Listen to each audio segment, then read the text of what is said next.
Entonces, continuando con nuestro programa, vamos a tener con nosotros a dos amigas que van a dar cuenta de la ponencia Promover una educación no sexista para Chile, y ambas son partes de la Red de Educación No Sexista. Vamos a conocer a Raquel González Espinosa, profesora de Lengua y Literatura de la Escuela Rural de Puyallí, de Comuna de Papudo, diplomada en Educación No Sexista en la UMCE, en la Universidad Metropolitana, directora de Mujeres de Agua, Modatima, y directora ejecutiva de la revista Docencia del Colegio de Profesores y de Profesoras. Además, estará con nosotros Rosa Montesinos Molina, que es una profesional, ¿cierto?, con formación en artes visuales y un enfoque en educación no sexista, y su trayectoria se ha centrado en la investigación, la docencia y el activismo en temas de género y educación. Es en el ámbito académico, es licenciada en artes, mención de artes plásticas, en la Universidad de Chile, y máster en estudios avanzados de historia del arte en la Universidad de Barcelona. Y su producción académica incluye publicaciones sobre transformaciones de género en educación, experiencias pedagógicas en redes de educación no sexista y representaciones sociales de sexismo en el sistema educativo chileno. Bueno, tiene una larga experiencia laboral. Hoy día es secretaria general del Regional Metropolitano del Colegio de Profesoras y de Profesores, y coordinadora ejecutiva del Diplomado de Educación No Sexista. Listo, las dejo con ambos.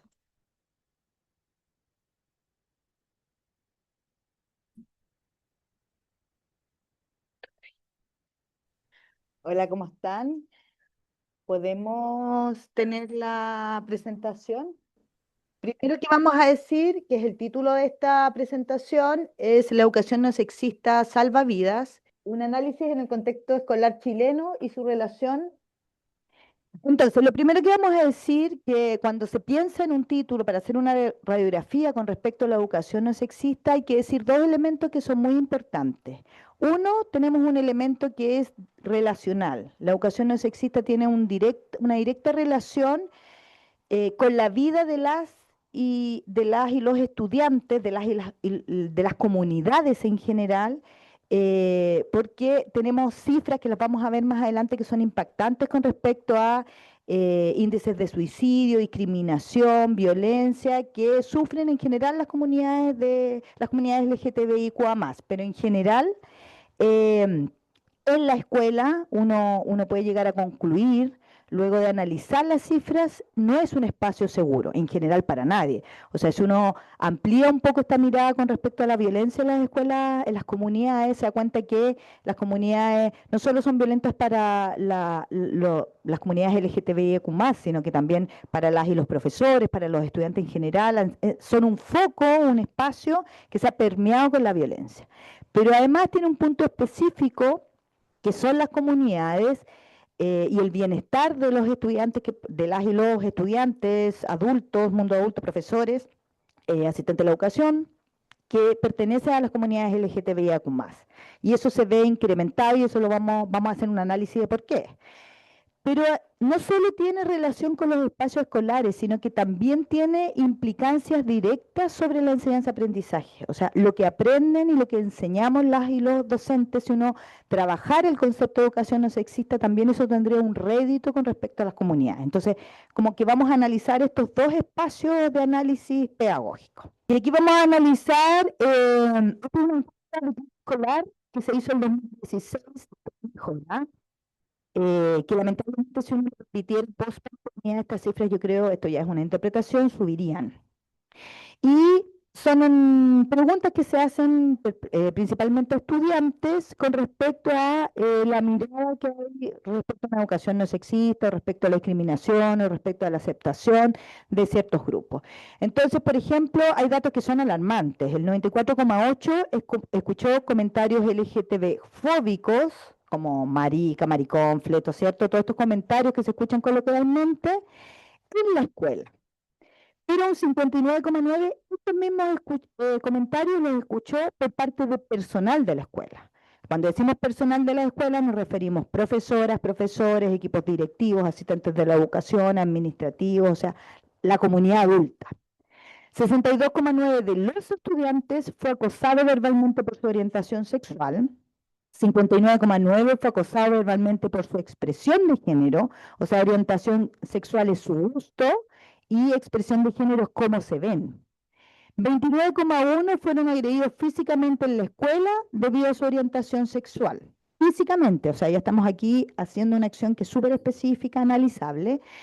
28,6% fueron agredidos físicamente en la escuela debido a su expresión de género, cómo se veían, y 76,2% reportaron altos niveles de depresión. Y cuando digo altos niveles de depresión me refiero a intentos de suicidio, autolesiones, ausentismo escolar, o sea, depresión que severa me refiero, no es como un sentimiento fugaz de, no sé, melancolía, pena, sino que es depresión. Entonces, por eso el título también de este análisis que se hace, o sea, la educación no sexista, indistintamente, es distinto de hacer otros análisis u otras intervenciones en las escuelas que puede, por ejemplo, tener directa relación en la mejora de aprendizaje en ciertas disciplinas como matemáticas, etcétera, sino que tiene que ver directamente con salvar vidas. Hay una comunidad que no solo está siendo excluida, sino que está muy vinculada, finalmente, lo que está en su cabeza, lo que ronda tu cabeza es su continuidad de vida. Entonces, no es menor lo que hagamos como docentes o como mundo adulto. No es menor también pensar en la sociedad en este concepto de utopías, en cómo nos queremos relacionar.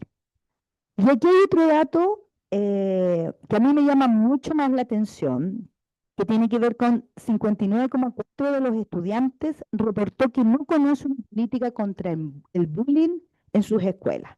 Y esto parece un dato como extra, pero si uno lo analiza, significa que casi el 60% vio o lo molestaron a él, porque el bullying es una acción sistemática en contra de otra persona, de bullying, hostigamiento, acoso, vio como molestaban a alguien bajo este contexto, o le pasó a él, o a ella, y nadie hizo nada, que es más alarmante. A mí esa es la cifra que me parece más alarmante, entendiendo que la escuela es el lugar no solo de educación, sino que está instalado como que los niños ahí es un espacio de aprendizaje y por tanto de protección. ¿Ya? Siguiente. Otro elemento que vamos a trabajar, y ahí también le quiero dar un poquito la palabra a Raquel, que ha trabajado bastante en la construcción de planificaciones y de acciones pedagógicas, además con la revista Docencia, es el androcentrismo, que cruza todos nuestros espacios escolares. Y es la creencia de que el hombre es el centro de producción de todo el conocimiento y relega a lo femenino a una posición subordinada o secundaria, perpetuando las desigualdades de género, reforzando los estereotipos y roles hegemónicos basados en la masculinidad. Y pongo un ejemplo que es súper concreto. Por ejemplo, Gabriela Mistral. ¿Todos conocen aquí, cierto, a Gabriela Mistral? ¿Hay alguien que no la conozca? No. No, en persona yo tampoco, lamentablemente. Bueno, por ejemplo, en nuestro currículum, nosotros conocemos a Gabriela Mistral, ¿cierto? Es un gran referente, ganó el premio Nobel, pero conocemos solo una parte que tiene que ver con su campo de conocimiento que tiene relación con la maternidad. ¿Qué es lo que conocemos? Conocemos, por ejemplo, los poemas que están relacionados con la maternidad, o sea, todo el mundo conoce, por ejemplo, Piececitos de Niños. Conocemos distintos elementos que la ubican finalmente en el rol hegemónico que está ubicado para las mujeres. Por ejemplo, toda su línea de la disidencia es un rescate que ha ido saliendo este último tiempo por los movimientos feministas, pero Gabriela Mistral era muy política, hizo la reforma educacional en México, tiene textos, prosas que son sumamente políticas, estuvo implicada además en muchas acciones pedagógicas muy rupturistas. Ella además era muy rupturista, usaba pantalones, fumaba en público, o sea, tenía toda una acción ahí, pero lo que va también haciendo el androcentrismo es que siempre que hay una mujer que va construyendo conocimiento, que son muchas, las ubica como ese rol que corresponde. Entonces, siempre son o esposas de alguien o madres de alguien, a pesar de que hubieran generado producción científica, y si no, cuando ya eso es no posible, las ubican en ese rol menos incómodo, que es lo que pasa en este caso. Hay muchos ejemplos de ello. Si uno analiza, por ejemplo, los científicos en nuestro currículum, y no solo el currículum de Chile, sino que en general los currículum, si bien tienen una acción declamativa, como por ejemplo la propuesta de reforma curricular que se hizo en mayo de este año, en mayo pasado, perdón, en mayo pasado, por parte del SNED, presenta una propuesta de reforma curricular de rescate de autores, científicas, pero en la práctica siempre los referentes son masculinos. Entonces está esa idea, y esa idea además se ve plasmada en muchas prácticas educacionales, de que en general es el hombre que produce conocimiento. Y aquí voy a poner un ejemplo bien práctico. Por ejemplo, hay una investigadora, Jimena Súa. Ella lo que hace es que revisa portafolios docentes. Ella miró clases grabadas sobre prácticas educacionales. Prácticas, una clase grabada, que en Chile se hace un portafolio y dentro de, que es una evaluación a las y los docentes, y dentro de esa evaluación tiene el mirar una clase grabada. Y ella se dio cuenta que indistintamente el género que tuvieran las y los docentes, las o los profesores de lenguaje, cuando preguntaban el curso, elegían sistemáticamente a niñas para dar sus respuestas. Versus las o los profesores de matemática, que cuando preguntan, eligen sistemáticamente a niños. Porque está esta creencia que los niños son espontáneamente buenos para las matemáticas versus las niñas que son buenas para las humanidades, eh, y que en general tienes otras habilidades como calladas, vinculantes, ordenadas, y ahí hay una serie de atribuciones y sesgos que se van vinculando. Eh, Eso es más alarmante aún porque además cuando hay niñas que sacan buenos resultados en matemáticas, en general lo que se dice es que esta niña es muy estudiosa. Y versus cuando hay niños que tienen buenos resultados en matemáticas, que es lo que se dice de ellos, que son inteligentes. Entonces, es más, en algún momento se llegó a decir que habían partes del cerebro que se desarrollaban, ¿se acuerdan? Los que somos más adultos, distintas, que luego lo derriba la neurociencia y todas las investigaciones posteriores. En general, los desarrollos cerebrales tienen más bien que ver con otros elementos y no con el género como elemento. Y desde ahí, nosotros como red, y le voy a dejar ahora la palabra a Raquel, lo que hemos hecho es cruzar acciones concretas de planificación pensadas en las y los docentes que tienen que ver con ir construyendo materiales concretos de planificación y de acciones específicas que vayan en la línea de disminuir el androcentrismo como un elemento que cruza todo nuestro currículo. ¿Lo quería parar? Gracias. Sí, bueno, la red yo la integré como un año después que partió y creo que como profesora fue lo mejor haber entrado a la red a hacer un aporte a la educación porque, como ya lo mencionó Rosita, nosotros revisamos el currículum y si bien la introducción, la parte declarativa es bastante bonita, en la práctica es muy poco lo que se puede rescatar. Al revisar los objetivos de aprendizaje, no hay ninguno que desarrolle abiertamente la temática de género. Ya sí se habla un poco de diversidad, pero así general. Y lo que hacemos justamente es hacer aproximaciones hacia la educación no sexista, relevando los distintos roles que tienen las mujeres que han sido parte de la historia, primero que nada, del país, para darle visibilidad, porque tal como dice eh, de Gabriela Mistral, ¿cierto? Que la forma de invisibilizar quién era ella como persona, como ser humano, fue minimizándola, ¿ya? Con las rondas y la profesorcita, pobrecita de escuela rural, siendo una tremenda mujer que no pudo desarrollarse acá en Chile, pero fue una forma de invisibilizarla. Y bueno, y desde ahí también parte algo importante que ya lo mencionó Rosita acá, el tema de cómo la educación no sexista puede salvar vidas y tiene que partir desde la base de la sociedad y el rol que cumple la educación en las comunidades educativas. Si los docentes no manejamos normativa, que ya pronto viene, si los docentes no nos interiorizamos en nuestras y nuestros estudiantes, en aprender conceptos también de cómo los entendemos, vamos a seguir reproduciendo este tipo de sesgos y la idea es poder erradicar todo tipo de sesgos de nuestro establecimiento, no solo para nuestros y nuestros estudiantes, sino que también para las y los docentes que componen las unidades educativas, porque de ahí empieza la reproducción. Justamente. Y acá viene la circular 812 y la 707, que son las más importantes. Una, porque habla de la identidad de género, y la otra, por el tema de la discriminación, que ahí aborda todo. Rosita. Gracias. Vamos a hacer algunos análisis de normativa específica en el contexto escolar chileno. Existen dos normativas hoy día que, si bien son no leyes, en la práctica operan como normativa específica, como si fueran una ley dentro de los colegios. O sea, los colegios están obligados a cumplirla. Ellas son 812, que lo que hace es que permite que las y los estudiantes puedan hacer exigible una modificación de su identidad de género. O sea, pueden ser exigibles un nombre social, distinto a su nombre registral, que es el que sale en el carnet, una vestimenta que sea distinta, asignación de baños, distintos elementos. Tiene además una normativa sumamente avanzada como en el resto de Latinoamérica, porque tiene la característica que los mayores de 14 años son autónomos de la definición de sus padres. O sea, puede prescindir de algún modo de si los padres están de acuerdo o no. Si son menores de 14 años, deben tener la aprobación de los padres, lo cual genera mucha controversia en muchas ocasiones, sobre todo con los padres y apoderados, que aún vemos que tienen algunas resistencias con respecto a ello. Más además en los espacios escolares, que sabemos que esta normativa, si bien es hace bastantes años, 2, 3 años, todavía ha sido implementada con un nivel de capacitación muy austero por parte de las políticas públicas, por decirlo de un modo amable.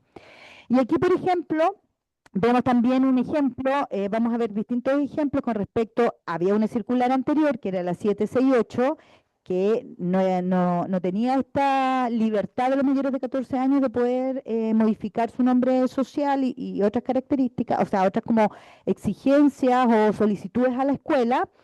Y un grupo de padres apoderados en este espacio de resistencia presenta Contraloría diciendo que las orientaciones que había dado el Ministerio de Educación con respecto al Plan de Educación para la Igualdad y Género 2015-2018, que eran principalmente orientaciones para la inclusión de personas lesbianas, gays, bisexuales, trans e inter en el sistema educativo chileno, eran orientaciones súper precisas de cómo trabajarlas pedagógicamente, contravenían con el derecho preferente a educar a los hijos, a las y los hijos, que está en la Constitución. Y falla la Contraloría y dice, ojo, aquí el Estado y el Ministerio de Educación, su principal función es generar garantías de derecho. Y cuando eso no lo hacen los padres, es el organismo del Estado quien debe dar respuesta. ¿Por qué lo digo? Porque es importante también entender cómo hay una construcción Sí, que se hace, Laira. entendiendo además que estamos en un contexto de un simposio de utopías, que la primera definición más básica, sobre todo para las y los humanistas, es esa respuesta que a mi entender es personal y es muy profunda, que es quién soy. Entonces, la autodeterminación de quién soy, vinculada además a una construcción de género, es un derecho humano, pero además muy básico, muy profundo con respecto de un derecho a la identidad. Entonces, cuando vemos grupos de padres y apoderados o grupos en una sociedad que son más bien conservadores y violentos, que además han tenido un gran avance a nivel mundial, finalmente lo que nos estamos viendo enfrentados es a retrocesos con una característica humana muy básica de preguntarse quién soy y si uno lo quisiera avanzar hacia dónde voy, y nuestras preguntas fundamentales, ¿no? Entonces, el construir ya sea redes de trabajo, acciones específicas, finalmente lo que tiene es una vinculación con ese espacio muy profundo que tiene que ver con ese derecho, esa pregunta muy básica, que es muy nuestra además, como por llevarlo a un lenguaje más propio. Eh, Esto lo digo como a nivel ya más general, ¿no? O sea, que fue lo que a mí me impulsó a armar esta red, o sea, como conectar con ese sufrimiento tan profundo y tan básico de grupos excluidos, históricamente además, con esta pregunta que es muy fundamental, ¿no?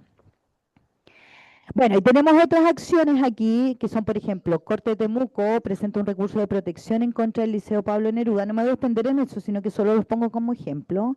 Pues este no respetó el nombre social y lo dispuesto en la circular 811, lo que provocó situaciones de discriminación, acoso, vulneración de derechos en el establecimiento.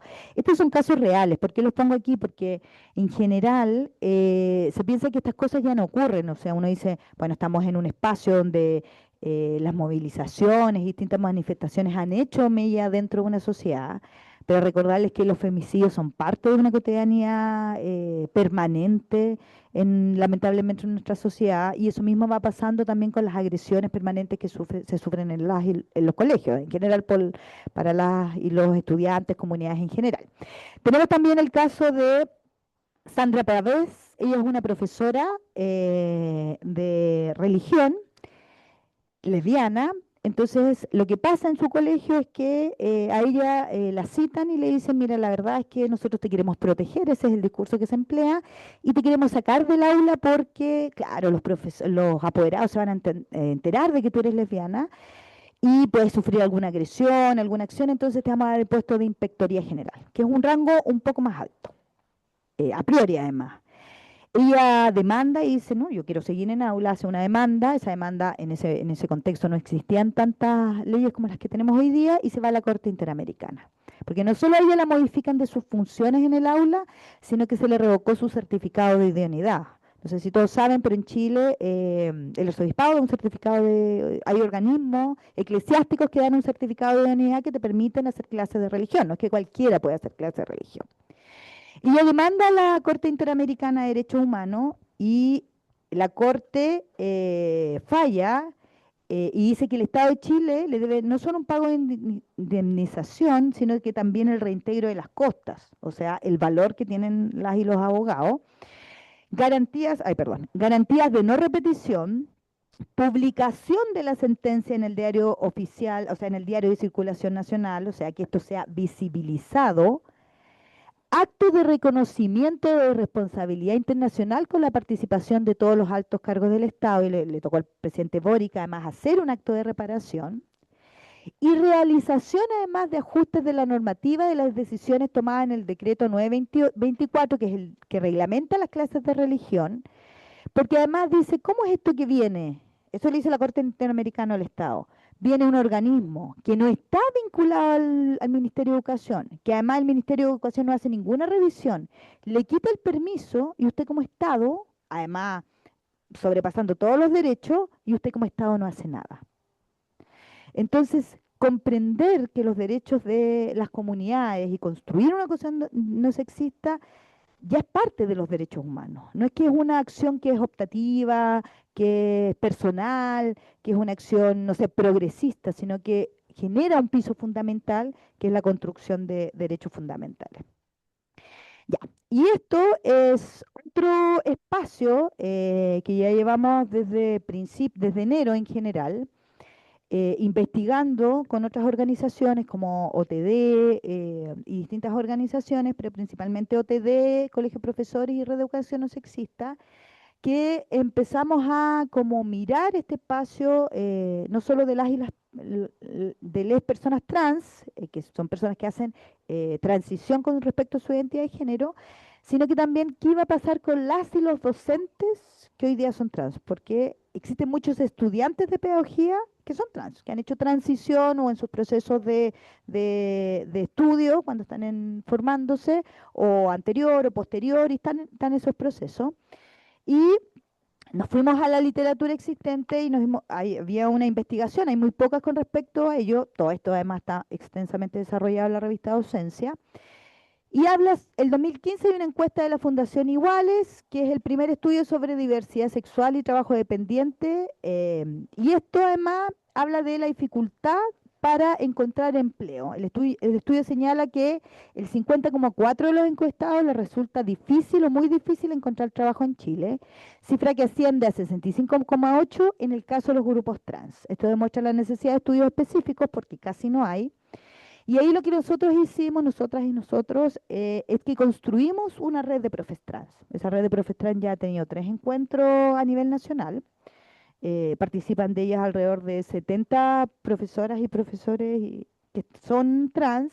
En general, la única infiltrada ahí soy yo, que estamos impulsando ese proceso, que además hemos hecho sistematización de barreras de ingreso, luego de permanencia, y más bien ha sido un espacio para también enfrentarse a una realidad que es muy dura. Muy pocos están trabajando habitualmente, o sea, permanentemente en un sistema educacional, y los que permanecen es a costa de mucha discriminación en esos espacios, en general por el mundo adulto, o sea, por sus pares docentes, lo que resulta aún más problemático y conflictivo a la hora de trabajar este tema. Y además hay otro análisis que uno podría hacer, que es cómo la falta de referentes trans en el currículum nacional dificulta la posibilidad de que las personas trans estudien pedagogía, encuentren modelos específicos. O sea, también existe una instalación de una imagen caricaturizada, ¿cierto?, de las disidencias, y si uno lo lleva a lo trans, está mucho más caricaturizado aún. Entonces, el pensarse, o sea, estamos en un constructo de sociedad que, por lo menos en Chile, yo sé que esto está siendo transmitido a distintos lados, pero en Chile no existen parvularios. Y el que exista un parvulario genera mucha tensión por parte de las comunidades. Entonces, imagínense qué pasaría o qué es lo que pasa cuando un profesor trans se ve enfrentado a hacer valer su derecho legítimo de trabajar, que es un derecho básico humano. Entonces, también ahí hay un campo de investigación que nos hemos ido metiendo como red de educación no sexista, como colegio de profesores, para poder ir visibilizando eso.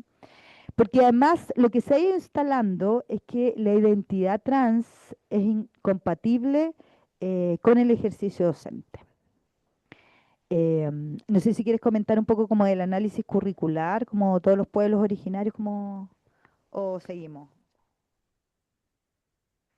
Sí, siguiendo con lo que dice Rosita, la instalación de que los docentes trans, ¿cierto?, son incompatibles con el ejercicio docente, porque además, bueno, ahí como se ha demonizado las disidencias sexuales de siempre, ya con conceptos bastante arcaicos, podríamos decirlo así. Y bueno, así como los docentes trans, como habla, han existido toda la vida el tercer género. Lo que pasa es que una vez más, nosotros, los seres humanos, lo hemos invisibilizado. En las culturas, ¿cierto?, de los pueblos originarios, siempre se le da cabida. El machi es el machi o es la machi. No hay ningún problema con que sea varón, con que sea mujer. También hay efectivamente, que justo, bueno, muchas veces es el machi, ¿ya? Que es el curandero, porque es el que asciende al cielo y es la persona escogida para esto a través de los sueños. Y no necesariamente tiene que tener una definición de género, como decimos nosotros, binario. Pero además, no sé si ya lo pusiste más adelante, cuando tú hablas de esto, creo que también es importante recalcar que más allá de todo este trabajo y de toda esta investigación, es importante comentar además que se gesta a partir de esta investigación, eh, Educación No Sexista, Colegio de Profesores, y la UMSE, el Diplomado de Educación No Sexista. Porque las escuelas a estas alturas todavía hay colegios y establecimientos, liceos que no hablan de la circular 802, no hablan de la normativa vigente. Y los niños y las niñas, los niñes, si no la saben o si ellos sí la saben, la pueden hacer valer. Entonces, ¿cuál es nuestra misión?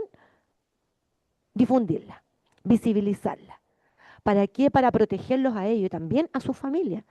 Entonces, tenemos niños que muchas veces sus padres no lo entienden, pero además en los establecimientos donde no se sabe, no se conoce estas dos circulares que mostró Rosita ya, como ahora que viene también ya a nivel más de adulto la ley Karim, por ejemplo, o sea, no que viene, ya está el agosto del año pasado, y estamos a la espera de la ley de convivencia escolar que está ahí descansando un poco en el Parlamento chileno.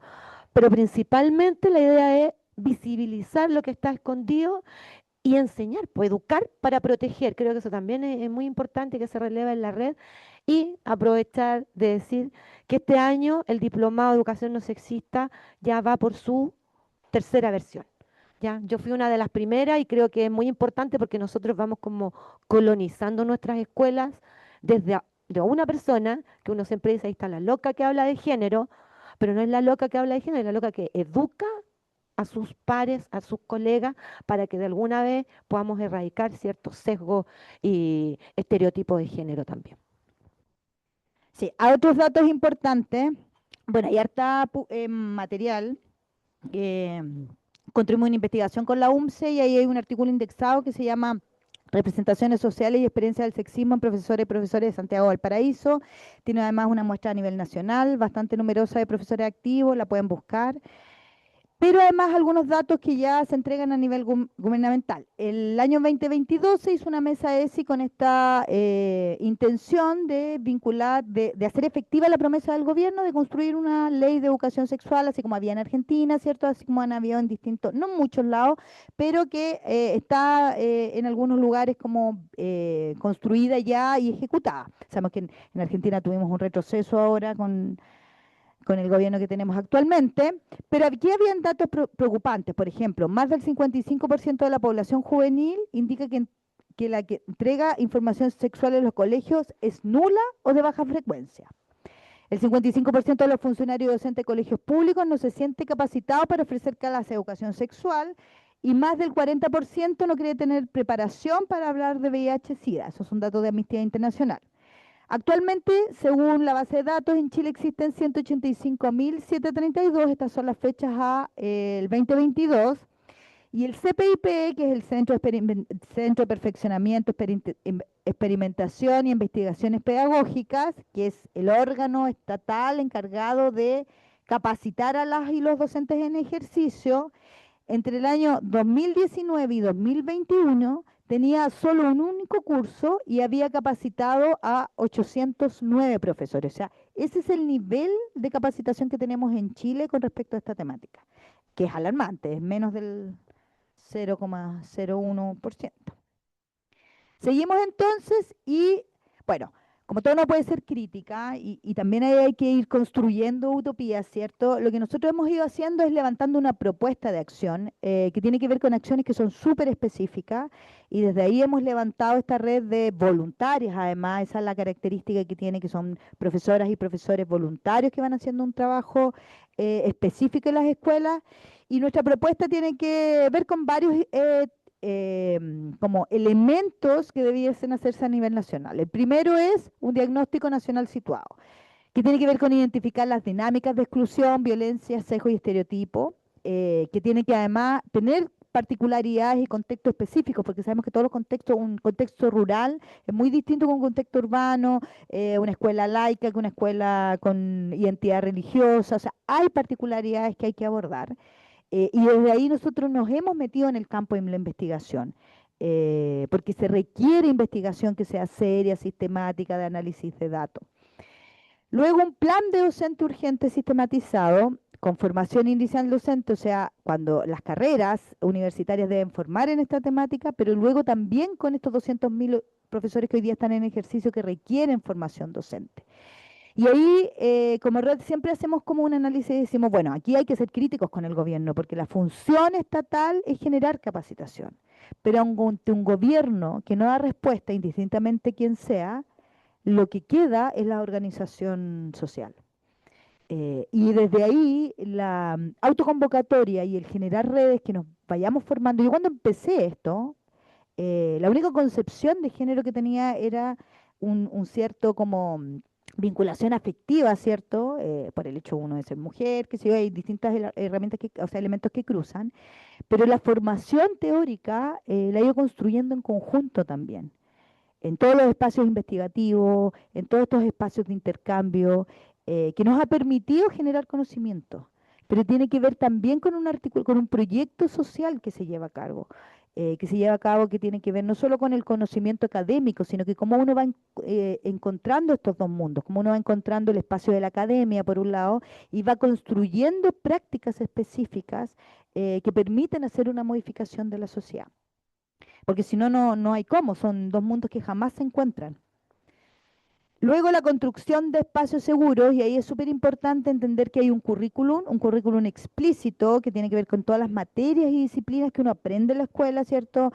Que sé yo, lenguaje, matemática, eso es el currículum explícito, pero también existe un currículum oculto, que son todas estas prácticas que se llevan a cabo y que también van construyendo identidad. Y ahí la construcción de género se va construyendo en general en ese currículum oculto, en esto que está permitido hacer o no está permitido hacer, como con respecto, por ejemplo, a las sanciones en general, hay actos que son que uno no debiera incentivar o que no son parte de una relación que uno quisiera, como por ejemplo los hechos de violencia dentro de las escuelas, pero sabemos que son mucho más sancionados cuando son producto de dos mujeres. O sea, que dos mujeres, por ejemplo, se peleen físicamente, es mucho más sancionado socialmente que dos hombres, como que la masculinidad está incluida, ¿cierto?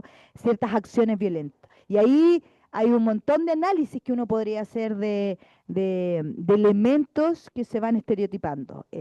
Ahí, por ejemplo, hay prácticas que hemos incentivado, que han sido construidas por investigadoras, como por ejemplo Amey Pinto, ella es educadora de párvulo, y ella siempre habla de que hay que incentivar que los niños jueguen a las muñecas.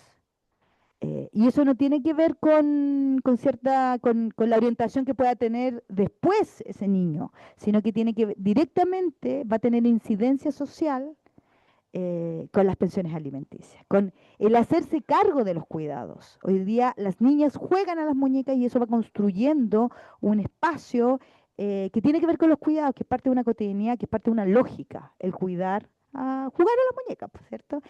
Que hoy día está destinado solo para un género. Entonces, si uno hiciese, y lo dice así claramente, que los niños jugaran a las muñecas, que jugaran a, no sé, a la cocinita, todos estos juegos históricos relegados para las mujeres, y al revés, si uno hiciera que las niñas jugaran a las científicas, que jugaran a las constructoras, que jugaran con Legos, se permitieran ensuciar, modificar, no sé, elementos tan básicos como el uniforme escolar, que no permite ningún espacio de movilidad a niños pequeños, y que está además todavía en algunos colegios segmentado con género, va construyendo otro tipo de imaginarios en las cabezas, esto que llaman las feministas, este techo de cristal y cómo este se va subiendo en el fondo. Y esto es lo que a mí me parece central, que nunca, en general se habla poco, que tiene que ver con la lectura crítica de la sociedad, de los símbolos, de los signos, de los modelos, de las representaciones construidas a partir del sexismo y la heteronorma, que instala la violencia sobre los cuerpos como método de relación y denominación. Que eso es la principal función que debiera hacer la escuela. Es como yo voy construyendo, y no solo con respecto al género, la escuela debiera, más que mirar campos de conocimientos, que además hoy día están muy al acceso, producto de una sociedad globalizada, el conocimiento es parte de un espacio de relación, lo que debiera hacer es tener una lectura crítica de cómo se ha ido construyendo la sociedad, con una base importante que es la construcción de la violencia. O sea, eso debiese ser como el elemento más primario con respecto a la función de la escuela, como los espacios de relaciones se han ido construyendo. Y luego viene el conocimiento es importante y de hecho nosotros tenemos este elemento que es aprender sin límite, pero como esta mirada crítica de esto que está instalado, ¿ya? Y otro elemento que también se habla muy poco, que es el liderazgo de los equipos directivos. Y ahí, esto lo hemos sociabilizado también, que es que los equipos directivos deben hacer un acto de resistencia y transformación destinado a la comunidad educativa. Esa es su función. no solo en género, sino que en todo. O sea, yo como equipo directivo, el director, lo voy a decir así en términos simples, el director, el jefe de UTP, el inspector general, lo que tiene que hacer es un acto revolucionario con respecto a esta academia, entendiendo este espacio muy normado, muy conservadora además, que viene de la era moderna, la escuela nace en la época moderna, como una institución y ese espacio debe ser transformado. ¿Nos queda alguna? Ah, sí. Sistemas de protección e inserción para docentes de las disidencias, eso también tiene que tener una política pública que es específica, que tiene que ver con protección real y, como en el fondo, poner las docencias en condiciones de igualdad. Y uno de los elementos que son importantes, que son los protocolos y los sistemas de inserción, y finalmente pensar en una inclusión laboral real. Y aquí hay otro elemento que es mucho más tenso además, pero también hay que abordarlo, que tiene que ver con la participación de madres, padres y apoderados y cuidadores, pero no en el sentido de solo fortalecer el vínculo con la escuela, que hoy día es también un espacio bastante, que está bastante atomizado o cuesta mucho, lo voy a decir en términos simples, que los padres, madres, y ahí uno puede hacer millones de cruces de análisis, están largadas jornadas de trabajo, un sistema neoliberal, o sea, hay un montón de análisis que hacer, pero en la práctica lo que pasa es que cuesta mucho que las familias se involucren, pero además ese involucramiento tiene que ver con un espacio, un elemento que tiene que ver con la valoración de la diversidad, el creer que el otro, ese que es distinto, me aporta en elementos. Pero además lo que necesitamos hacer, que eso deberían ser los espacios en la escuela para los padres y apoderados, es reflexionar acerca de nuestras propias creencias. Cómo uno va transmitiendo esos sesgos, cómo va generando violencia, y lo voy a poner en lenguaje nuestro, cómo el paisaje de formación uno lo plasma sobre esta educación que está haciendo con las y los niños. ¿Ya? Campañas formativas a nivel nacional, porque finalmente lo que vamos construyendo o lo que nos interesa es hacer un cambio cultural. ¿Sí? No sé si hay preguntas que hacer. ¿Sí? A ver, tengo dos o tres preguntas en verdad. Primero, desde un rol como miembro y vocero de la red de sobrevivientes, ¿cómo ven ustedes la educación no sexista como arma y herramienta para combatir el abuso sexual? Eso en primer lugar. En segundo lugar, el actual gobierno, llamado gobierno feminista en sus comienzos, etcétera, eh, ¿qué avances reales, más allá del tema de que no tienen mayoría parlamentaria y bla, bla, bla, más allá de eso, qué avances reales han habido en la implementación de políticas de educación sexual? Y tercero, que es una pregunta que yo he planteado varias veces en ámbitos con profesores y profesoras. El profesorado en Chile es en un 60-70% mujeres, 76%. ¿Cuándo en Chile vamos a tener una presidenta del colegio de profesores y profesoras? Las tres preguntas las dejo. Gracias. Se fue con su qué. Ya, en avances legislativos hay una ley que sale a principio de año, en enero, que tiene que es la ley de no violencia integral y que tiene dentro de su articulado una frase muy soterrada a mi entender, esto ya es un análisis más crítico, con respecto a la educación no sexista, dice que los colegios deberán fomentar una educación no sexista y en general un articulado que no es vinculante, o sea, no es que genere recursos, no es que instale. eh, es una declaración y nosotros nos hemos tomado bastante de ella como para avanzar a una declaración de buenas intenciones, tal como lo dice Juan Enrique. Em, Está la ley de convivencia, pero en el ámbito laboral, yo creo que se ha avanzado un poco más, que tiene que ver ley Carín, que tiene que leer ciertos elementos. Y ahí, claro, el problema es, y no sé si eso es hay como estudios que nos puedan como afirmar esto que voy a decir, pero una cosa es nuestro espacio normativo y otro es cuánto cambian las relaciones en nuestra sociedad. Y yo siento que ahí también hay una oleada conservadora que avanza con mucha fuerza, que sobrepasa los espacios normativos. O sea, tenemos una ley Zamudio, por ejemplo, hace bastantes años, y todavía uno ve elementos de discriminación que son incluso por parte de los parlamentarios. O sea, tenemos un parlamentario que llegó a decir que no entendía por qué las mujeres votaban. O sea, como a ese nivel de psicosis, no sé, existe. Entonces, claro, si tú me preguntas como concretamente si había avances legislativos, el análisis concreto en el ámbito laboral han habido avances legislativos, en el ámbito educacional, aparte de esta ley que te estoy diciendo, no ha habido mucha modificación más. Pero además es un tema que genera mucha controversia. Pongo un dato así súper específico. Cuando se cambia de gobierno de ministro Ávila a ministro Cataldo, existía un departamento que era el departamento de inclusión, género, y que sacó normativa, nosotros sacamos normativa en conjunto y todo. Cuando ocurre esta transición, justo cambian los decretos porque los nombramientos de algunos miembros de funcionarios del ministerio funcionan por decretos anuales.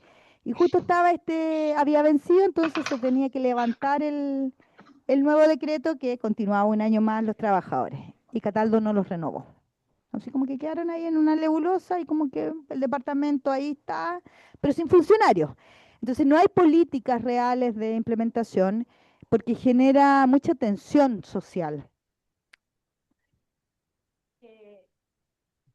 Hay que recordar que el anterior ministro de Educación también tuvo una gran controversia y por eso lo removieron también, por su cierta identidad de género. Y lo otro, por identidad sexual, gracias. Y lo otro, las políticas que se sacan a nivel país son súper escuetas, como decimos, no hay lo que aparecía en la pantalla delante, la formación inicial docente y tampoco la formación continua por parte del Estado. Entonces, mientras el Estado no se haga cargo de las normativas, de las políticas que está sacando, difícilmente vamos a hacer este cambio, porque ¿quiénes nos estamos haciendo cargo? Los profesores, en este caso, de implementar la normativa, de bajarla a los docentes y a los equipos directivos, porque quienes participan, por ejemplo, de estas instancias formativas son profesores, son educadores, son psicólogos, son equipo directivo y sacamos grandes normativas como esta respaldo de la 812, la circular 707, que van en directo beneficio de todo y todo, pero sin embargo, ¿cómo las bajamos a la comunidad? Y no solo a la comunidad educativa, sino que a la comunidad universitaria, a la comunidad docente, académica también. ¿Cómo la compartimos? Porque hoy día no se habla de circular 812 en la escuela. Si nosotros no instalamos la temática, no se habla. Tampoco ley Carín, si el trabajador no exige que la normativa sea implementada. En algunos casos muy excepcionales, tienen instalada ya la norma y los protocolos, que también esos otros, los protocolos hoy día están siendo declarativos y no trabajados junto a la docente y tampoco junto a los padres y apoderados, para que sepan, ¿cierto? El protocolo que hay de género, de cómo tratar los estudiantes y las estudiantes transexuales, porque es clara, la normativa es súper clara. Pero mientras estemos, como dijo Rosita, con este retroceso gigante que hemos tenido, porque con el ministro anterior llegamos a hacer una jornada de educación no sexista en las escuelas y nunca más se volvió a hacer, porque hay una presión política, ¿cierto?, grande, que no permite que sigamos creciendo en esta materia.